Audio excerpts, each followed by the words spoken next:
Welcome back to my channel. आज बात धनुषी electronics limited के बारे में। कंपनी बनी 1987 में और कंपनी बनाती और बेचती है इलेक्ट्रॉनिक इक्विपमेंट्स को, प्रोडक्ट्स को, स्पेशली लाइट्स को, एलईडी लाइट्स को, ट्यूब्स को, बल्ब्स को एक्स्ट्रा। बात की जाए इस कंपनी के रिटर्न की तो आज ही यानी कि 4 अप्रैल 2025 को इस कंपनी ने अपने शेयर होल्डर्स को 20% का रिटर्न निकाल के दिया, जबकि एक महीने में 55% का, जबकि 3 साल में यानी कि लॉन्ग टर्म में इस कंपनी ने अपने शेयर होल्डर्स को 370% का रिटर्न निकाल के दिया। और आज के दिन इस कंपनी का शेयर प्राइस है 88 रुपीज 74 पैसे। तो चलिए जानते हैं और देखते हैं इस कंपनी के ओवरऑल रिटर्न को, फंडामेंटल को, शेयर होल्डिंग पैटर्न को। ये वीडियो सिर्फ और सिर्फ एजुकेशनल पर्पज है, नाम खरीदने की सलाह देते हैं और ना ही बेचने की। तो आप देख सकते हैं एक महीने में इस कंपनी ने अपने शेयर होल्डर्स को 55% का रिटर्न निकाल के दिया। बात की जाए लॉन्ग टर्म की यानी कि 1 साल की, तो यहाँ इस कंपनी ने अपने शेयर होल्डर्स को 39.31% का रिटर्न निकाल के दिया। यानी कि 1 साल पहले इस कंपनी का शेयर प्राइस था 62 रुपीज, जो आज के दिन है 88 रुपीज 74 पैसे। बात की जाए 3 साल की यानी कि लॉन्ग टर्म की, तो यहाँ भी इस कंपनी ने अपने शेयर होल्डर्स को बताया कि शेयर मार्केट से लॉन्ग टर्म में एक अच्छा खासा रिटर्न पाया जा सकता है।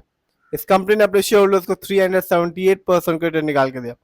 यानी कि 3 साल पहले इस कंपनी का शेयर प्राइस था 19 रुपये 50 पैसे, जो आज के दिन है 88 रुपीज 74 पैसे का। बात की जाए 5 साल की, तो यहाँ इस कंपनी ने अपने शेयर होल्डर्स को मालामाल किया।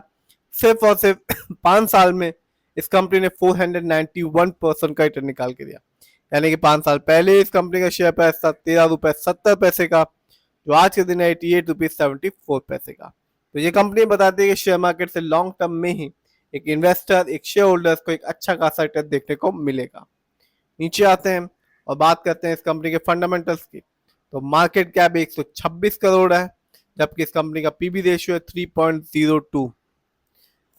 शेयर मार्केट में एक अच्छा पीबी रेशियो कहलाता है 3 और लेस देन 3। इस कंपनी का इंडस्ट्री पी है 78.54। शेयर मार्केट में एक अच्छा इंडस्ट्री पी होता है 20 और 25 के बीच का। डेब्ट टू इक्विटी यानी कि लोन कर्ज का प्रतिशत है 1.51। कह सकते हैं इस कंपनी में मामूली सा लोन कर्ज है।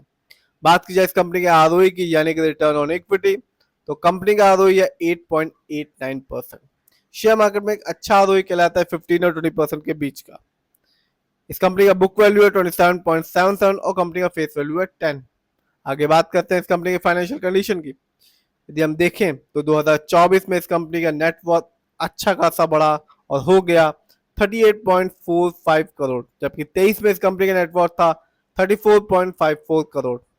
बात की जाए इस कंपनी के ईयरली प्रॉफिट की, तो 2024 में इस कंपनी का ईयरली प्रॉफिट था 3.91 करोड़, जबकि 23 में इस कंपनी का ईयरली प्रॉफिट था 2.69 करोड़। जानते हैं इस कंपनी के रेवेन्यू को, तो 2024 में इस कंपनी का रेवेन्यू अच्छा खासा बढ़ा और हो गया 90.91 करोड़, जबकि 23 में इस कंपनी का रेवेन्यू था 64.71 करोड़। बात की जाए इस कंपनी के शेयर होल्डिंग पैटर्न की, तो प्रमोटर यानी कि इस कंपनी के ओनर्स का पैसा अपनी कंपनी में लगा हुआ है 70.20% का, जबकि रिटेल से अनदर यानी कि हम लोग का पैसा इस कंपनी में लगा हुआ है 29.80% का। ये कंपनी बीएससी में लिस्टेड है और इस साल इस कंपनी का हाईएस्ट शेयर प्राइस गया 95 रुपीज 70 पैसे, जबकि लो शेयर प्राइस था 49 रुपीज 73 पैसे। बात की जाए इस कंपनी कुछ अच्छाइयों के बारे में, तो कंपनी ने एक अच्छा क्वार्टर जनरेट करके दिया है सितंबर की तुलना में दिसंबर को। बात की जाए इस कंपनी की कुछ कमियों के बारे में, तो कंपनी ने प्रॉफिट तो साल 10 साल किया, लेकिन अभी तक अपने शेयर होल्डर्स को डिविडेंड नहीं दिया। कंपनी में लो रिटर्न ऑन इक्विटी है लास्ट 3 ईयर्स में, जिसका परसेंटेज है 8.52%। कंपनी में हाई डेटर्स डे है जो कि है 151 डेज। तो ओवरऑल देखें प्रमोटर होल्डिंग अच्छी है 70% के आसपास की। फाइनेंशियल भी इस कंपनी का ठीक है, थोड़ा सा बढ़ा है। फंडामेंटल्स को देखें तो मार्केट कैप 126 करोड़ है, आरओई कम है इस कंपनी का। इस समय इस कंपनी का शेयर प्राइस 88 रुपीज 74 पैसे है। यदि हम 5 साल को देखें 490% का रिटर्न निकाल के दिया। 3 साल में इस कंपनी ने 378% का रिटर्न निकाल के दिया और 1 साल में इस कंपनी ने 40% के आसपास का रिटर्न निकाल के दिया। तो कंपनी लॉन्ग टर्म में रिटर्न निकाल के दे रही है।